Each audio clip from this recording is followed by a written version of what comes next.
but you understand housing, but you also understand the dynamics that technology plays that folds into all of that.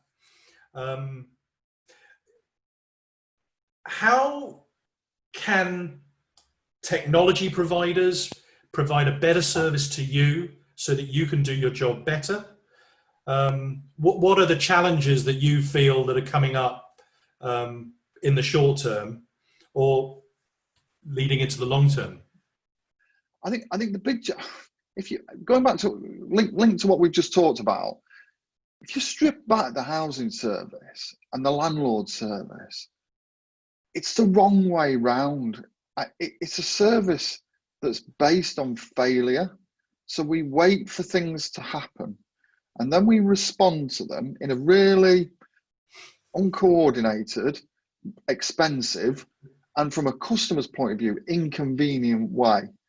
And actually, I think for me, the big thing that's in our business strategy is about changing that service model, completely turning it around from being reactive to being preemptive.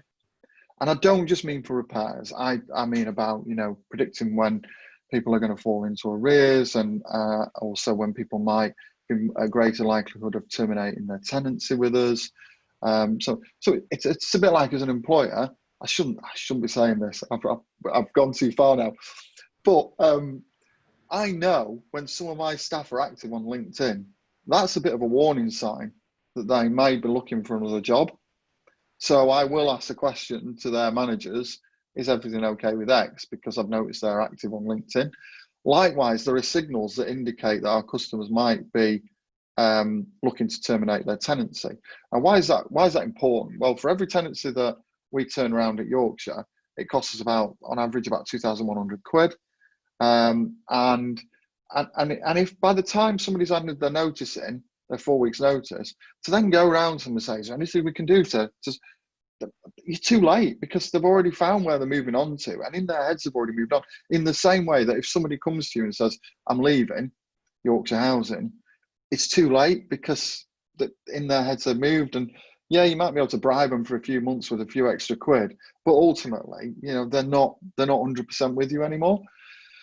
So sorry. So where I'm going with this. So I think to get to that shift, you need probably three key ingredients. You need really good, timely, and accurate data that then has some very clever data analytics that sits on top of it and draws some conclusions and suggestions and suggested actions. Sorry. Second element is IoT kit.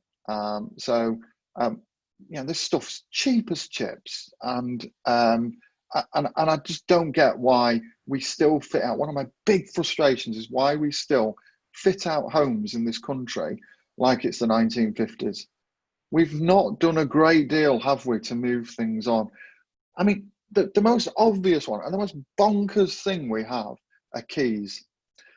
So if you live in one of our apartments, the bit that I don't get with this, if you live in one of our apartments, we have, these communal doors. So you have a little fob for your communal door, and you come in and use your little fob, you get to the door, and then you've got some clunky old key. And it's like, but people then are sort of fumbling around in the same bag where to open their phone, they're either using retina or biometrics of some description.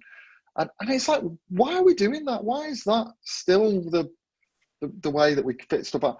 And you just transpose that through, in terms of, in terms of how when we don't do any monitoring of homes, and we just wait for the customer to say, oh, something's not working, or something's leaking, or something's, making a funny noise, or something's sort of not performing as it should. And actually, all that could be talking to us, and we could have all that. So I suppose that second thing is about, that whole sort of smart home sort of analogy.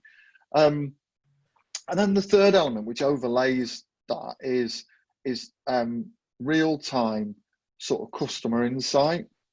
So all the stuff that, for example, we talked about Amazon, but Amazon do, when I've ordered my usual daily delivery that's coming to the door, much to Mrs. Atkin's irritation, they're also going, oh, and you might also like these. Well, there's a reason why you do like them, because they've used clever data analytics, but also know what you as an individual customer want. And I think using some of that so that we can start to personalize some of what we do as well. And I think when you put those three ingredients together, then you're able to start to reverse the sort of customer offer from being reactive to being preemptive. And I think, you know, you might think, well, why bother? Well, from a customer point of view, it's a great customer experience. It's much better, isn't it, to ring somebody up or to contact them directly through the app and message them and to say, nothing to worry about. Your boiler is indicating there's a little bit of a problem. It'll be fine for 2 to 3 months, but we need to come along and fix it so that you're not left without heating and hot water. We appoint on the app with them. Engineer turns up, sorts it. But isn't that a better experience than Friday night, the boiler failing? Because it's always Friday night. Boilers never fail in working hours. They always wait till it's out of hours. And then, you know, somebody who's left at home, maybe with young children, without heating and hot water, and waiting for an engineer to turn up, trying to get through to a call centre. It's just a crap sort of process, isn't it? It's just, ugh. Why would you want that? And I suppose, you know, so what I want to do is to get to that. And I suppose my big frustration about this year is that we've not been able to do that because we've been involved in first of all, getting some other bits and bobs. So we had the Dynamics rollout, which we're still ongoing with. We had the Agile working rollout, but then we've also had this once in a 100-year pandemic thing, which seems to have got in the way a little bit as well. And between those three, it means we've not been able to progress some of those things as much as we want. But we did have a conversation yesterday, funnily enough, about how we gear that up and get that ready to go in 2021. And I think it's those sorts of things that are transformational. And I think those are sorts of things that, in answer to your question, where suppliers can help, because they're pain points, you know, data analysts, I tell my kids, you know, become data analysts, you know, you're going to make a shed load of money and it's just like going to be an exponential market for your skills.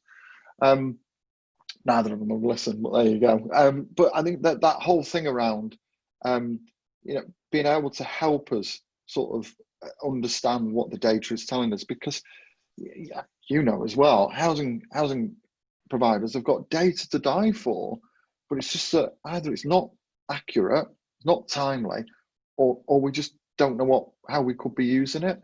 And I think that, coupled with the being able to find low-cost solutions that we're able to put in homes, both in terms of new and retrofit, that enable us to manage those in a sort of 21st century way.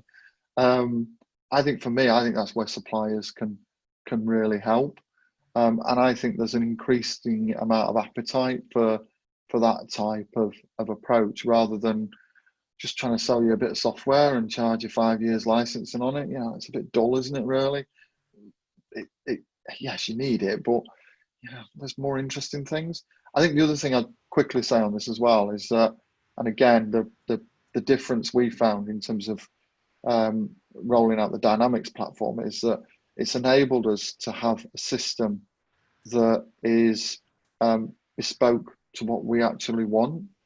So, you know, in many cases, when you use software of any description at home or at work, you have to compromise, you have to work how the software restricts you. Whereas actually, this is the first time we've been able to design a piece of software and also at the same time redesign our service offer to sort of actually align with that. And that's been really refreshing, but it sounds dead obvious, doesn't it? But actually, we've become accustomed to not doing that and to compromising.